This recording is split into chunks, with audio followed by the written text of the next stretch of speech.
por que uma vitória tão tranquila, fora de casa, depois de uma derrota, no meio de semana, inesperada, hoje, se não ganha, iam começar a questionar, o Felipe, será que aquela Se vitória... não ganha do Grêmio no Sul. Isso. Cara, eu não sei que vírgula o time foi tão seguro e tão dominante, eu posso colocar nessa derrota. Por isso eu tô chamando ela de irretocável. Não, mas a minha vírgula não é o Felipe Luiz. Minha vírgula é aos jogadores e, em alguns lances, pecaram pelo preciosismo. Gerson, por exemplo, dentro da área, poderia ter arriscado uma finalização, preferiu pentear. Michael, a mesma coisa. E é algo que se repete no Flamengo, porque tem muito talento, jogadores ótimos, ou dribladores, ou com muita capacidade de segurar a bola, e às vezes peca por isso. E não é de o controle no meio-campo, na saída de bola, como o Flamengo estava fazendo. Isso, para o plano de jogo, foi perfeito. O meu ponto é, como o Flamengo peca muitas vezes, e até algo que se cobrava muito do Tite, também tinha controle em alguns momentos, e o time não era contundente, o time não era objetivo.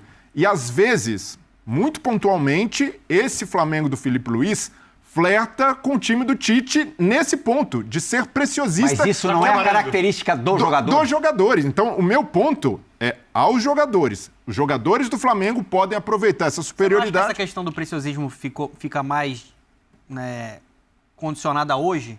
Eu acho que antes está faltando mais eficiência. O Flamengo tem criado muitas oportunidades, mas às vezes falta eficiência no cara do gol. O debate hoje é que poderia ter sido 4 ou 5. Antes era o debate que não fazia 1. Exatamente. O debate é diferente. Eu tô com o Vitor e eu vou um pouquinho além. O Plihal lembrou que tem sim essa insanidade de querer questionar, não sei a demissão, mas já temos que questionar o trabalho do Felipe Luiz. Né? Você pode questionar, mas você tem que apresentar o tudo argumento bem, mas eu acho que o Felipe entende que a atuação do... Meu amigo, você está cansado de ser negado na hora de financiar, pedir crédito ou até ter um cartão decente? E se eu te dissesse que é possível aumentar seu score para 900 ou mais em apenas 21 dias? Seja para comprar seu carro dos sonhos, financiar uma casa ou ter um cartão de crédito com um limite alto. Uma coisa é certa, sem score alto, você não consegue nada disso. E os bancos só complicam ainda mais. É por isso que eu vou te apresentar aqui o desafio do Scores em 21 dias. Um passo a passo simples e direto para você aumentar seu score de forma rápida e eficaz. Sem enrolação, sem pagar caro e sem depender de ninguém. Se você quer dar um passo real na sua liberdade financeira, clica no link que eu deixei na descrição ou fixado nos comentários e entra pro desafio. Seu futuro com crédito aprovado começa aqui. Meio de semana é para críticas. Ele senta lá e sabe disso, nunca negou isso. Só que quando eu olho para hoje, e quando o Flamengo vira institucionalmente, aí não é o que eu acho, que o Birner acha, Plihal, Donan, Brelha, o Flamengo vira e fala que a prioridade é essa aí, é o Campeonato Brasileiro.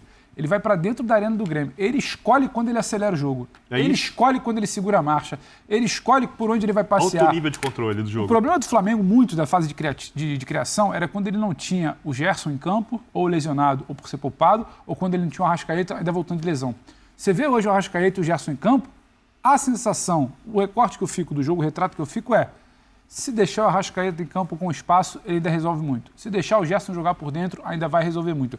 O tanto de espaço que o Grêmio cedeu ao Flamengo, justamente onde o jogo não acontecia, e justamente onde Gerson e Arrascaeta fazem o time jogar melhor, né? Entre a linha de meio campo e a linha de zaga. Entre a linha de meio campo e a linha de zaga, e entre o lateral e o zagueiro. Deixou por ali, eles vão brincar de jogar bola. O retrato do torcedor do Flamengo é: por ali eles ainda resolvem. Para mim, um problema seria: esse time não tem poder de fogo, o Arrascaeta por espaço não está jogando e o Gerson não voltou bem de lesão. Isso seria uma preocupação. Hoje o Flamengo foi dentro da arena do Grêmio. É bom lembrar o que já foi a arena do Grêmio para muitos clubes. Foi para dentro da arena e escolheu quando ele jogaria. Ele começa o jogo atropelando. Aliás, vazia no meio da semana e vazia hoje. Impressionante, né? Aí ele recua. Aí depois ele acelera também de novo no final do primeiro tempo. Aí ele acelera um pouquinho no segundo tempo, 2-0. Não sei se o inteiro vai durar muito, não. E aí eu não acho que exatamente é só por preciosismo. Acho que o Bruno Henrique poderia ter escolhas melhores de finalização. Poderia. Mas também acho que a gente precisa, talvez, pensar que se fosse um Pedro ali não finalizando, acho que a cobrança era outra O preciosismo também não se entende pela facilidade que os jogadores do Flamengo estavam encontrando. A sensação sempre poderia ser 4 e 5. 2-0 ali, pô, esse jogo tá resolvido. Plihal, a gente tem sempre um grau de exigência, uma coisa do tipo: por que não deu show? Por que não fez 4? Por que não fez 5? É difícil pra caramba você manter 70, 80, 90. Por isso que os times inconscientemente dosam no Vamos ouvir, tempo, Felipe? Achar algum ponto vulnerável no Flamengo, para o Birner foi irretocável, para alguns rubro-negros, a escalação de início como titular do Michael, não sei se é um erro do Felipe, mas pode não ser a melhor escolha. Ele tendo Plata e o Luiz Araújo. Você faria a mesma opção do Felipe Luiz, Pedro Ivo Almeida? O Felipe Luiz deixa muito claro: vai jogar, ele vai escolher quem tiver melhor. Talvez o Michael não seja a melhor fase técnica, mas era quem tinha para começar. E o Plata foi utilizado no segundo tempo quando ele precisou descansar o Gerson. E o Cebolinha, que vinha muito questionado, entra no segundo tempo também, e é ele que inicia o lance do segundo gol, que depois o Grêmio estende um tapete ali para o Arrascaeta passear, e aí o Arrascaeta com campo, com tempo, com tranquilidade para parar, para pensar, para conduzir, para tirar o goleiro, faz o gol.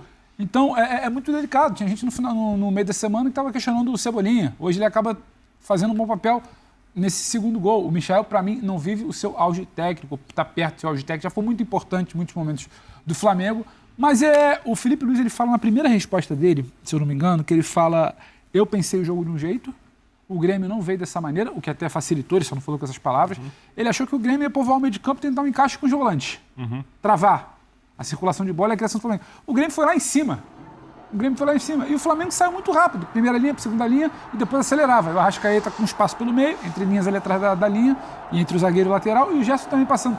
Não necessariamente o jogo passaria pelo Michael para falar: o Michael não foi bem, então o Flamengo não fez mais gols por isso. Acho que tem uma dose também um pouquinho mais emocionada, exagerada com o Michael por ali, como já teve com o Cebolinha também. Eu até concordo que o Cebolinha entrou... Ou até com o Bruno, quem achou que ele poderia ter feito coisa melhor hoje. Eu até concordo que o Cebolinha entrou melhor que o Michael no segundo tempo, fez um bom jogo o Cebolinha, só que o Cebolinha também vem baixo. Sim, mas não é por causa disso que a gente vai descartar o cara. Exatamente, só que tem outra coisa que a gente tem que pensar. O Plata, no jogo de meio de semana, ele precisou no segundo tempo jogar praticamente como um lateral barra ala. Ele foi um cara que foi improvisado, você teve um desgaste físico ali. Mas quarta e domingo. Mas mesmo assim você tem um desgaste e você tem necessidade de rodar um elenco que é poderoso. Mas me parece que o brasileiro do Flamengo vai estar em campo que estiver mais próximo de 100%. Porque 100%, raríssimos jogadores no futebol brasileiro estão 100% por um jogo. A outra alternativa seria o Luiz Araújo. Só que o Luiz Araújo ele tem algo que é até interessante, ele costuma render mais quando ele vem do banco de reservas. Jogador de segundo tempo. E joga muito bem. Muito fôlego e time cansado do outro lado. Então ele tinha duas opções, ou iniciava com o Cebolinha, ou dava oportunidade para o Michael. Eu acho até que o Cebolinha melhora no segundo tempo. Fez um bom jogo. Um jogador que tem muito potencial. Ninguém questiona a parte técnica dele, mas ele precisa ser mais constante e alto nível. Acho que hoje a gente tem que destacar, falando desse lado esquerdo, mais uma atuação que mostra como o Alexandro é acima da média. Equilibrado, bem na marcação, subindo também, partidaça dele. Aliás, dificilmente ele joga mal com a camisa do Flamengo. Por isso que ele pode jogar com um cara mais agudo no ataque do lado esquerdo. Então tem o Gerson que constrói, o Wesley passa. Né? Ele sustenta. E inclusive, se precisa chegar... Porque está muito, porque não está desafogando pela lateral, chega também. Sim. Porque às vezes as pessoas têm essa visão um pouco complicada do Alexandre, que ele é um cara que não sobe. Ele faz muito bem esse papel, mas sobe com muita qualidade. Eu acho que hoje a melhor notícia, dentro de um jogo que, para mim, teve um desgaste do Gerson, Pulgar e De La Cruz vem jogando muito bem. Eles se alternam ali no meio-campo, né? Hora um é primeiro homem de meio-campo, hora o outro avança um pouco mais. Ele achou que iam brincar os dois, inclusive. Os dois muito bem no jogo, controlando, dominando as ações, mas o principal é a melhor atuação do Arrascaeta em 2025. Para mim, essa é a segunda rodada seguida que o Arrascaeta resolve. Ele vem crescendo, ele é um dos artilheiros do Campeonato Brasileiro ao lado do Verratti, 3 gols para cada um. Hoje foi uma partidaça dele, sim. O golaço com tapa ali no segundo gol, a frieza que ele tem para limpar o Volpi para marcar o primeiro gol, participativo, né, bem fisicamente. Então, assim, esse setor de meio campo do Flamengo titular é fortíssimo. Porque eles têm uma capacidade ali de controlar o jogo, de trocar passe. O Grêmio não conseguiu encaixar a marcação. Pelo contrário, o Grêmio deu muito espaço entre a linha de meio campo e a linha de defesa, que era o que o Pedro estava alertando. E aí o Flamengo deitou e rolou. O resultado hoje ficou barato. E a gente entende a insatisfação do torcedor por conta de atuações abaixo do Flamengo na Libertadores? Entendo completamente. Não acho que o Filipe Luiz também não deva ser criticado. Tem que ser criticado. Mas, no geral, gente, o Flamengo do Filipe Luiz joga bem. Sim. Domina os adversários. Não dá para você normalizar, apesar do momento coletivo do Grêmio complicado, o Flamengo ia até o Sul e praticamente não correr risco. O Grêmio ganhou do Galo, mas correndo muito risco.